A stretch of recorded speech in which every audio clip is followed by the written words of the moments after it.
Добър вечер. BTV новините продължават. Провокации по време на протеста, сблъсък между полиция и протестиращи на Орлов мост. Сега ще ви покажем кадри от сблъсъците. Предупреждаваме ви, че кадрите не са подходящи за деца и хора с... Да, ще продължим с кадрите след малко. Да уточним, че това са кадри заснети от сблъсъците между полицията и протестиращите преди броени минути. Кадрите, подчертавам, са необработени, немонтирани, така че всичко това, което видите в тях, може да бъде доста грубо, може би и непоносимо. Сега включваме нашия репортер Миролюба Бенатова от Орлов мост. Мира, здравей! Отново, какво се случва около теб? Здравейте, колеги! Вероятно може да видите, това е Цариградско шосе в София и виждате как жандармерията в момента се изнася. И нещата изглеждат сравнително спокойно. Ние се намираме на алеята, която е за пешеходци, и тук до нас, до тази пейка, между другото, от новопоставените, скоро беше направена тази алея, може да видите следите от сблъсъка между полицията и протестиращите. А хората, които върват по алеята, в момента изглеждат спокойни, сякаш всичко това, на което ние бяхме свидетели, не се е случило. Това, което вероятно ще имате възможност да видите, са кадрите, които заснехме преди малко с оператора Добромир Иванов, който беше на първа линия въобще между протестиращите и полицията и изключително професионално засне от началото до края сблъсъкът, който продължи няколко минути, но затова пък беше много шумно и накрая много хора бяха на земята, част от които си тръгнаха хванати за главите, част от които бяха окървавени, а други бяха задържани. В един момент наистина не беше ясно точно кой е под щитовете и под палките на полицията, но със сигурност който и да е той се е намирал на платното на Цариградско шосе и е бил в ролята на протестиращ или на журналист. Пак ви казвам, тук преди съвсем малко седеше един мъж, който беше с наранена глава. Всички хора, които бяха наранени, бяха в съзнание. Те, поне които аз видях, бяха 10. Може да има и наранени полицаи. Все пак се надявам да успеете да видите и кадрите. А иначе, на около 200 метра от нас е всъщност кръстовището на булевард Тевлоги Георгиев и на Цариградско шосе, където и в момента група от вероятно 100, 200, може би 300 души продължава да скандира исканията си предимно за оставка. В повечето случаи не се конкретизира на кого. Има моменти, в които се казва, че е оставка на Бойко Борисов. Има и нецензурни реплики по адреса на премиера.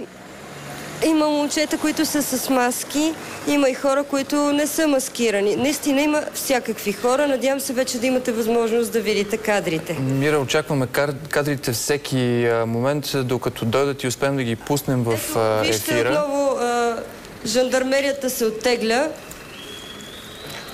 Между другото, тук точно имаше един автомобил преди малко, който беше с кърваво петно, полицейски автомобил. Мира, не знам дали се чуваме. Така че явно сблъсък е бил Моля? Чуваме се, надявам се, нали така? Докато чакаме... Аз ви чувам, колеги, да. Да, докато чакаме твоите кадри, които се надявам да пристигнат всеки момент, за да можем да ги излъчим. Преди няколко минути в включване на Светослав Иванов ние видяхме няколко момчета, едно от които беше с контузии по главата, с кръв по главата и по врата, което заяви, че полицията не пропуска линейките до района, за да може да го отведе линейката. Бързо да ми кажеш, видяха ли се линейки и започнаха ли да идват? Покажете, ето е линейката. Значи линейките все пак са дошли, за да могат да изнесат. Така, доколкото разбирам от колегите в апаратната... Искам да попитам една жена, която в момента минава. Извинявайте, госпожо, вие бяхте ли на протеста? Не. А протестирате ли по принцип? Протестираме. Да, Мира, трябва да те прекъсна, защото кадрите са тук. Искам да те помоля, ако е възможно да останеш на линия, всеки момент ще пуснем кадрите, които ти спомена, че сте записали и да ги коментираме заедно с теб. В момента кадрите текат, виждаме как протестиращи мятат камъни и бутилки. Видяха се и бомбички в началото, да.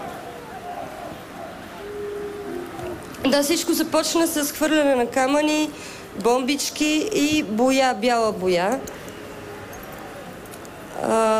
Продължи не много дълго време. Така, виждаме, полицията стоеше в група, малка група. В един момент тя се разпръсна и подгони протестиращите, с които ги замериха до този момент с камъни. В момента това, което се вижда, е група полицаи, които очевидно са хванали човек или група хора. Чуват се и думите бой, бой, бой. Ами да, в един момент полицията настъпи, след което се видяха легнали тела по платното, след което няколко души бяха изнесени. Сега, между другото, виждаме още една линейка, която идва насам. Ние в момента нямаме техническа възможност да сме по-близо. Вероятно ще отидем пак към кръстовището, но нещата са динамични и се местят, така че нищо чудно скоро пак да дойдат по-към нас. А и сега виждате хора, които се изнасят.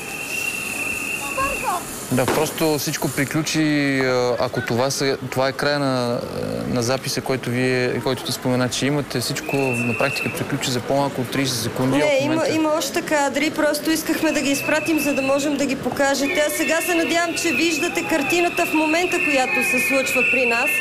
В момента виждаме записа. Да, това мисля, че това вече е картината на живо. Доколкото виждам, хора се прибират от кръстовището.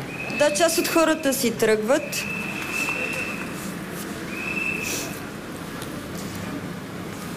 Нека се върнем отново на кадрите от сблъсъка на полиция и протестиращи.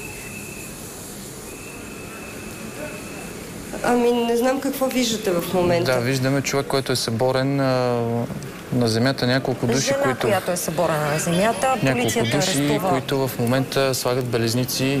Как се казва? Полицаите, които слагат белезници, веждат съборените на земята хора. Защо те арестуват? Това, което не успяхме да ви изпратим, за да може да видите това, което виждате, е един възрастен човек, който ни разказа, че е попаднал в мелето и че докато е бил на земята е удрен по главата. Неговата глава беше окървавена. Предполагам, че по-нататък ще имате възможност да я видите. Виждаме го в момента човек с бяла коса и голямо червено кърваво петно на главата. Има и още един, не само този, който виждате. Ранените са много, но аз наблягам на тези, които са възрастните хора.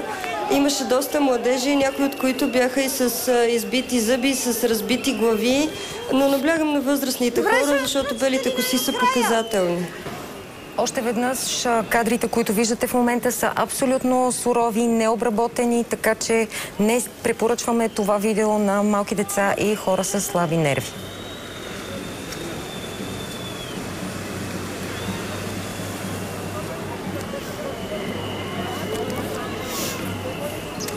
Все пак е важно да се каже, че полицията доста дълго време и тук, и преди това удържаше и нецензурни провокации, но в момента, в който целенето с камъни продължи и с бомбички, и с бутилки, и с други предмети, и вече протестиращите започнаха да настъпват напред. След като полицията беше отстъпила известно време назад, явно полицайите от жандармерията получиха нареждане и имаше штурм напред, след което стана леко. И не много леко, кърваво. Имаше и групата полицаи, които бяха обект на практика на замеряне и в един момент се втурнаха. Можеш ли да кажеш, имаш ли някаква информация, какъв е броят на задържаните? Доколкото виждам, това са поне 10 души или това поне, което ние виждаме тук, които полицаите се опитват да натоварят в това, което аз видях тук, са 10, не повече от 20 души. Като това, което аз видях е, че в момента, в който те бяха свалени на земята, им бяха положени белезници, след това не е имало насилие. Но на този етап наистина няма обобщена информация, защото и събитието все още продължава. Казах ви, на 200 метра от нас, на Орлов мост, все още има линейки, жандармерия, протестиращи и шумно е. Чувам, вероятно има и напрежение. Пострадалите на тук по платното има шапки, колани, обувки, бутилки от... И настъпват напред и се опитват Ето виждате, колеги, в момента част от протестиращите. Полицията отстъпва!